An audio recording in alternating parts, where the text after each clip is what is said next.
Apa kebijakan Anda lakukan untuk pembenahan tata kelola partai politik? Saya rasa lebih dari sekedar partai politik. Rakyat tidak percaya kepada proses demokrasi yang sekarang terjadi.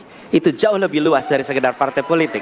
Ketika kita bicara demokrasi, minimal ada 3. 1 adalah adanya kebebasan berbicara. Yang kedua, adanya oposisi yang bebas untuk mengkritik pemerintah dan menjadi penyeimbang pemerintah. 3, adanya proses pemilu, proses pilpres yang netral, yang transparan, jujur. Saksikan akhir ini bagaimana kebebasan berbicara menurun, termasuk mengkritik partai politik. Dan angka demokrasi kita menurun, indeks demokrasi kita. Bahkan pasal-pasal yang memberikan kewenangan untuk digunakan secara karet kepada pengkritik, misalnya Undang-Undang ITE atau pasal 14-15 Undang-Undang nomor 1 tahun 1946. Itu semua membuat kebebasan berbicara menjadi terganggu. Kita saksikan minim sekali. Sekarang ujiannya adalah besok. Bisakah pemilu diselenggarakan dengan netralitas, dengan adil, dengan jujur? Jadi, persoalan demokrasi kita lebih luas dari segala persoalan partai politik sendiri. Partai politik baru mengembalikan kepercayaan. Tapi di sini ada peran negara. Menurut saya salah satu masalah yang mendasar, partai politik ini memerlukan biaya. Dan biaya politik selama ini tidak pernah diperhatikan di dalam proses politik. Untuk kampanye, untuk operasional partai, semua ada biayanya. Sudah saatnya pembiayaan benar. Ada transparansi, sehingga rakyat pun melihat ini institusi yang bisa dipertanggungjawabkan. Jadi salah satu reformnya adalah reform pembiayaan politik oleh partai politik. Mas Anies. Saya berpendapat Mas Anies ini agak berlebihan. Mengeluh tentang demokrasi ini dan itu dan ini. Mas Anies dipilih jadi gubernur DKI menghadapi pemerintah yang berkuasa. Saya yang mengusung Bapak. Kalau demokrasi kita tidak berjalan, tidak mungkin Anda jadi gubernur. Kalau Jokowi diktator, Anda tidak mungkin jadi gubernur. Saya waktu itu oposisi, Mas Anies.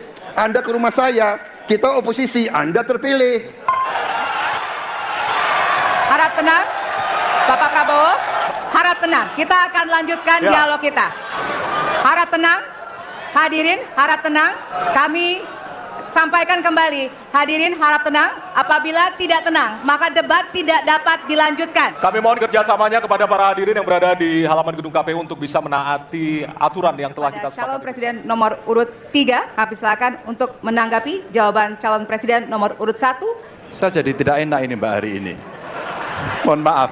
Saya tidak enak karena 2 kawan saya sedang nagih janji dan membuka buku lama. Tapi percaya begini, yang pertama tidak ada demokrasi tanpa partai politik. Tidak ada, suka tidak suka, mau tidak mau. Dan fungsi partai politik itu adalah agregasi, sumber rekrutmen kader, pendidikan menjadi ketua pansus undang-undang partai politik. Maka pada saat perdebatan penguatan dari sisi anggaran, sisi partisipasi masyarakat mesti dilakukan, saat itu tidak terlalu banyak yang setuju. Maka Mas Anies, soal oposisi tidak oposisi, soal kepentingan saja kok. Kapan kita bertemu, kapan kita tidak bertemu, dan kemudian kita akan bersikap pada posisi masing-masing. Tapi yang penting, pendidikan politik kepada masyarakat itulah yang menjadi PR besar dari partai politik. Kita menghadapi sebuah proses demokrasi, di situ ada pemerintah dan ada oposisi.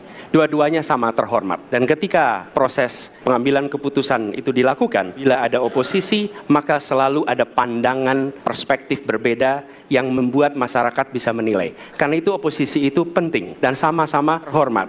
Sayangnya tidak semua orang tahan untuk berada menjadi oposisi. Sampaikan Pak Prabowo tidak tahan untuk menjadi oposisi. Apa yang terjadi? Beliau sendiri menyampaikan bahwa tidak berada dalam kekuasaan membuat tidak bisa berbisnis, tidak bisa berusaha. Karena itu harus berada dalam kekuasaan. Kekuasaan lebih dari soal bisnis, dari soal uang, soal kehormatan untuk menjalankan kedaulatan rakyat.